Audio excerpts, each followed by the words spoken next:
வணக்கம். தந்தையின் பாட்காஸ்ட் செய்திகளை வாசிப்பது அஞ்சலி. முதலில் தலைப்புச் செய்திகளை பார்க்கலாம். இந்தியாவின் பெயரை பாரத் என மாற்றம் செய்யும் மசோதா நாடாளுமன்ற சிறப்பு கூட்டத்தொடரில் தாக்கல் செய்யப்பட உள்ளதாக தகவல். பாஜகவுக்கு இந்தியா என்ற சொல்லே கசந்து வருகிறது. இந்தியா என்ற சொல்லே பாஜகவை தேர்தலில் விரட்டும் என்றும் முதலமைச்சர் ஸ்டாலின் உறுதி. செப்டம்பர் 18ஆம் தேதி முதல் 22ஆம் தேதி வரை நடக்கிறது நாடாளுமன்றத்தின் சிறப்பு கூட்டத்தொடர். காங்கிரஸ் எம்பிக்களுடன் முன்னாள் தலைவர் சோனியா காந்தி ஆலோசனை. நாடாளுமன்ற புதிய கட்டிட திறப்பு விழாவிற்கு குடியரசுத் தலைவர் திரௌபதி முர்முவை அழைக்காததுதான் சனாதனத்தின் சிறந்த உதாரணம். சனாதன ஒழிப்பு விவகாரத்தில் மன்னிப்பு கோர முடியாது என அமைச்சர் உதயநிதி திட்டவட்டம். மக்களை திசை திருப்பவே சனாதனம் குறித்து உதயநிதி பேசுகிறார். எதிர்க்கட்சித் தலைவர் எடப்பாடி பழனிசாமி விமர்சனம். ஆசிய கோப்பை கிரிக்கெட் தொடரில் ஆப்கானிஸ்தானை 2 ரன்கள் வித்தியாசத்தில் வீழ்த்தி இலங்கை வெற்றி. சூப்பர் 4 சுற்றுக்கு இலங்கை தகுதி. இனி விரிவான செய்திகள். இந்தியாவின் பெயரை பாரத் என மாற்றம் செய்யும் மசோதா வரும் நாடாளுமன்ற சிறப்பு கூட்டத்தொடரில் தாக்கல் செய்யப்படலாம் என்ற தகவல் வெளியாகியுள்ளது. நாடாளுமன்ற சிறப்பு கூட்டத்தொடர் வரும் 18ஆம் தேதி முதல் 22ஆம் தேதி வரை நடைபெறும் என்று அறிவிக்கப்பட்டுள்ளது. இதில் ஒரே நாடு ஒரே தேர்தல் மற்றும் இந்தியாவின் பெயரை பாரத் என மாற்றம் செய்யும் வகையிலான மசோதா தாக்கல் செய்யப்படலாம் என்ற தகவல் வெளியாகியுள்ளது.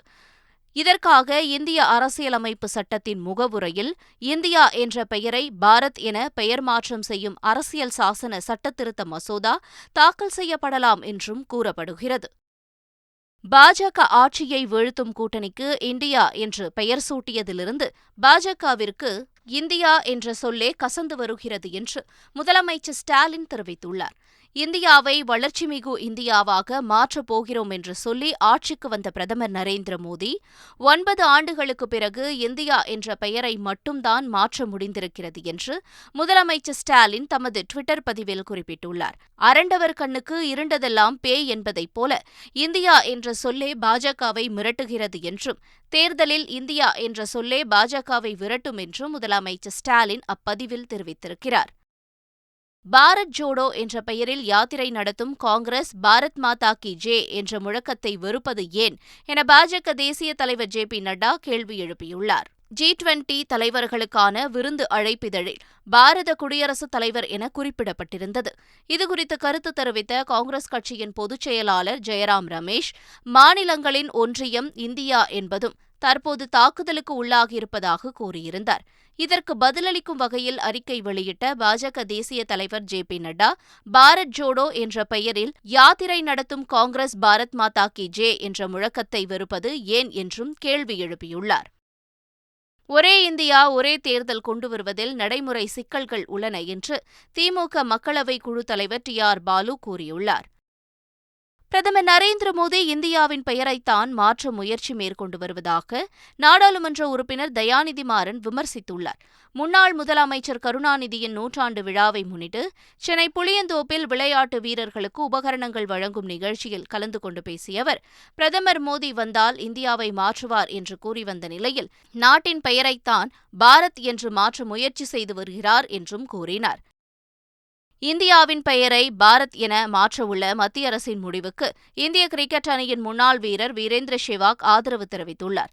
இந்தியா என்பது ஆங்கிலேயர்கள் வழங்கிய பெயர் என்றும் பாரத் என்ற உண்மையான பெயரான அதிகாரப்பூர்வமாக திரும்பப் பெற நீண்ட காலம் ஆகிவிட்டதாகவும் வீரேந்திர சேவாக் சமூக வலைதள பதிவில் குறிப்பிட்டுள்ளார்.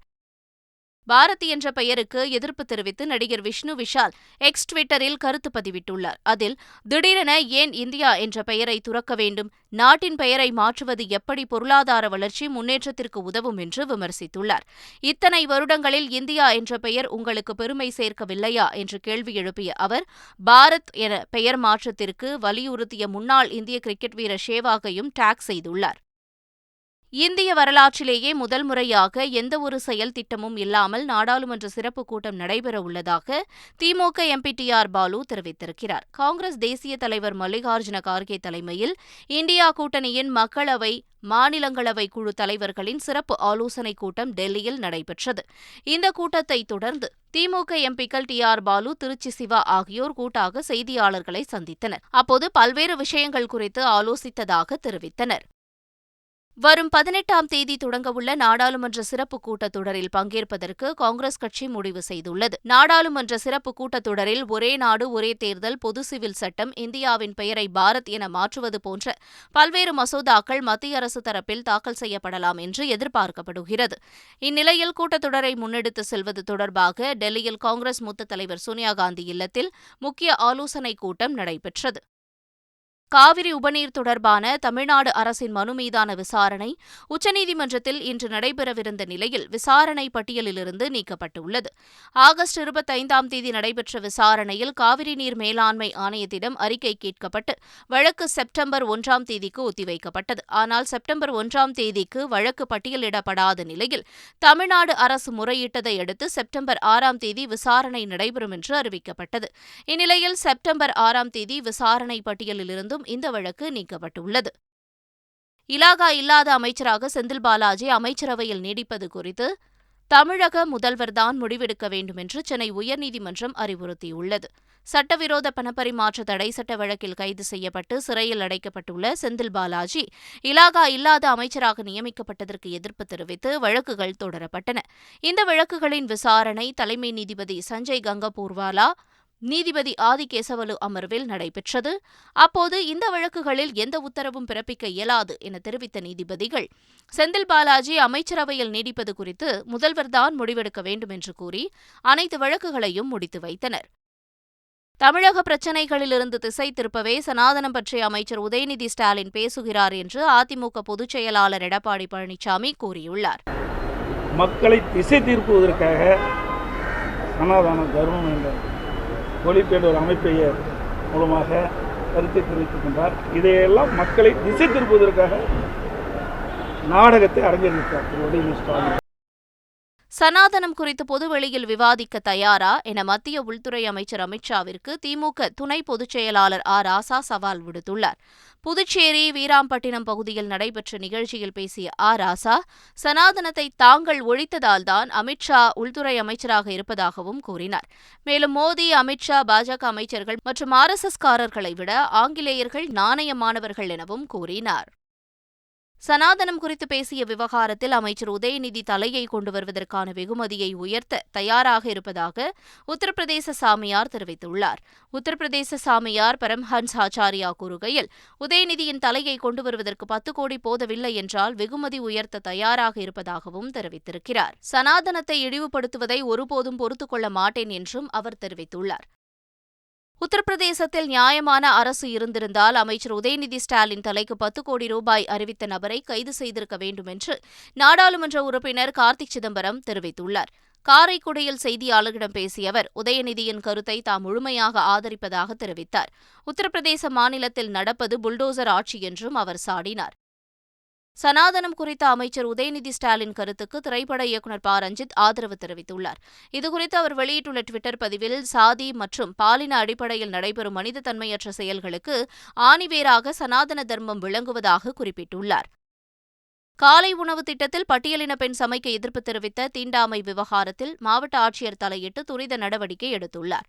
கரூர் மாவட்டம் வேலஞ்செட்டியூர் ஊராட்சி ஒன்றிய தொடக்கப் பள்ளியில் முதலமைச்சர் காலை உணவு திட்டத்திற்காக சுமதி என்ற பெண் சமையலராக பணியமர்த்தப்பட்டுள்ளார்.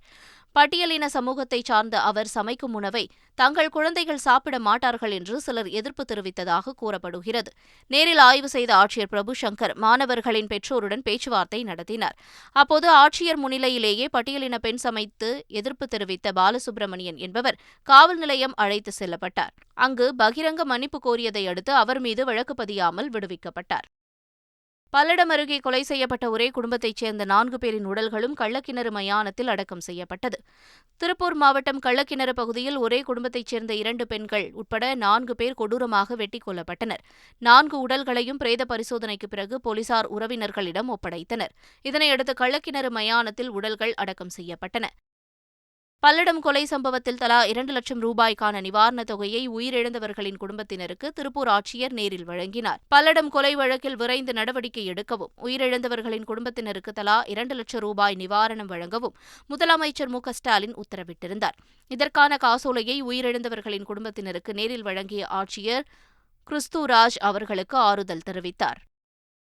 பல்லடம் கொலை வழக்கில் போலீசாரிடமிருந்து தப்பித்து ஓடிய கைதி நீர்த்தேக்க தொட்டியிலிருந்து கீழே குதித்ததில் கால் எலும்பு முறிந்தது.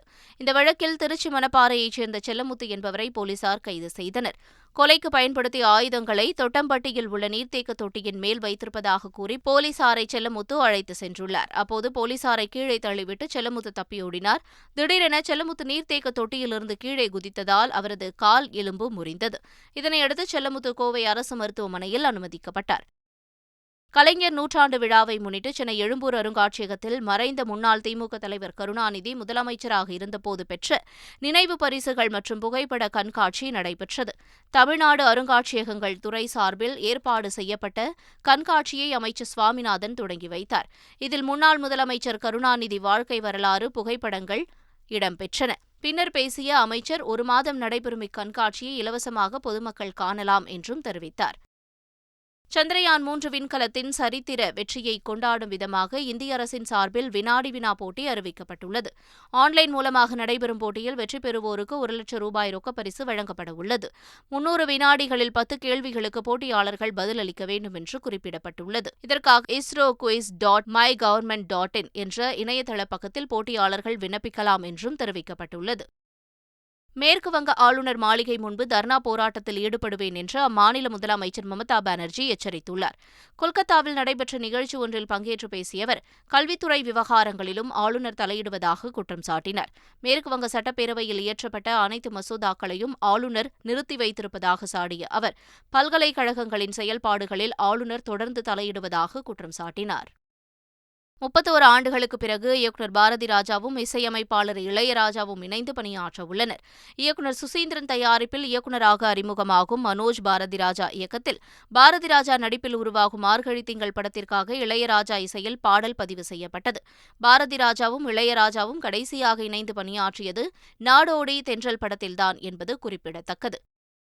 தங்கர் பச்சான் இயக்கத்தில் வெளியான கருமேகங்கள் கலைகின்றன படத்தை பாமக தலைவர் அன்புமணி ராமதாஸ் வெகுவாக பாராட்டியுள்ளார். இதுகுறித்து தனது எக்ஸ் வலைதள பக்கத்தில் பதிவிட்டுள்ள அவர் தற்போது வெளியாகும் படங்களில் வன்முறை, ஆபாசம் நிறைந்துள்ள நிலையில் இப்படம் குடும்ப உறவுகளின் மகிமை, பாசம், கலாச்சாரம் குறித்து பேசுவதாக தெரிவித்துள்ளார். சீனாவில் நடைபெறவுள்ள 23 வயதுட்பட்டோருக்கான கால்பந்து போட்டியில் இந்திய அணியின் கேப்டனாக தமிழகத்தைச் சேர்ந்த சிவசக்தி நாராயணன் தேர்ந்தெடுக்கப்பட்டுள்ளார். இவர் சிவகங்கை மாவட்டம் காரைக்குடி அருகே உள்ள கண்டனூரைச் சேர்ந்தவர் ஆவார். சிறுவயதிலேயே தந்தையை இழந்த இவர் கால்பந்து விளையாட்டில் மிகுந்த ஆர்வத்துடன் இருந்துள்ளார். இதனை கண்டறிந்த ராமன் விஜயன் என்ற பயிற்சியாளர் நோபல் அகாடமி என்ற நிறுவனத்தின் மூலம் சிறந்த கால்பந்து வீரராக இவரை உருவாக்கியுள்ளார். உலகக்கோப்பைக்கான நியூசிலாந்து கிரிக்கெட் அணியில் கேன் வில்லியம்சன் இடம்பெறுவார் என்று அறிவிக்கப்பட்டுள்ளது. இந்த ஆண்டு ஐபிஎல் தொடரின் முதல் போட்டியின்போது காயமடைந்த நியூசிலாந்து கேப்டன் கேன் வில்லியம்சன் அதிலிருந்து மீண்டு வருகிறார்.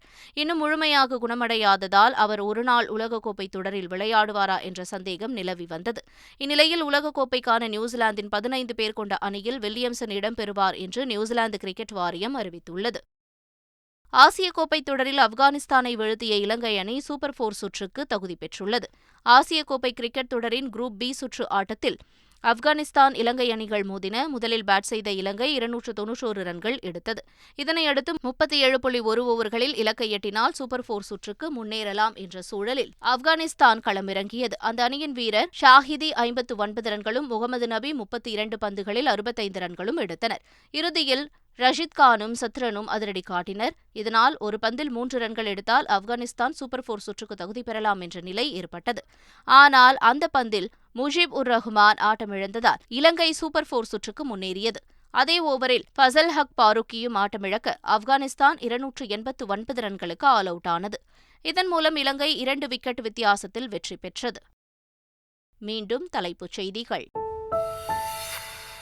இந்தியாவின் பெயரை பாரத் என மாற்றம் செய்யும் மசோதா நாடாளுமன்ற சிறப்பு கூட்டத்தொடரில் தாக்கல் செய்யப்பட உள்ளதாக தகவல். பாஜகவுக்கு இந்தியா என்ற சொல்லே கசந்து வருகிறது. இந்தியா என்ற சொல்லே பாஜகவை தேர்தலில் விரட்டும் என்றும் முதலமைச்சர் ஸ்டாலின் உறுதி. செப்டம்பர் 18ஆம் தேதி முதல் 22ஆம் தேதி வரை நடக்கிறது நாடாளுமன்றத்தின் சிறப்பு கூட்டத்தொடர். காங்கிரஸ் எம்பிக்களுடன் முன்னாள் தலைவர் சோனியா காந்தி ஆலோசனை. நாடாளுமன்ற புதிய கட்டிட திறப்பு விழாவிற்கு குடியரசுத் தலைவர் திரௌபதி முர்முவை அழைக்காததுதான் சனாதனத்தின் சிறந்த உதாரணம். சனாதன ஒழிப்பு விவகாரத்தில் மன்னிப்பு கோர முடியாது என அமைச்சர் உதயநிதி திட்டவட்டம். மக்களை திசை திருப்பவே சனாதனம் குறித்து உதயநிதி பேசுகிறார். எதிர்க்கட்சித் தலைவர் எடப்பாடி பழனிசாமி விமர்சனம். ஆசிய கோப்பை கிரிக்கெட் தொடரில் ஆப்கானிஸ்தானை 2 ரன்கள் வித்தியாசத்தில் வீழ்த்தி இலங்கை வெற்றி. சூப்பர் 4 சுற்றுக்கு இலங்கை தகுதி. இத்துடன் பாட்காஸ்ட் செய்திகள் நிறைவடைகின்றன. வணக்கம்.